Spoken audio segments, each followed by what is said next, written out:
How to turn on noise suppression on Discord mobile. Hello guys, in this video I will show you how to turn on noise suppression on Discord mobile. First go to Discord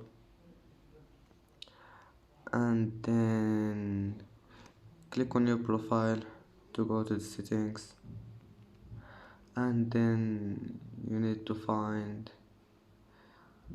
this one, voice and video, and then click on it.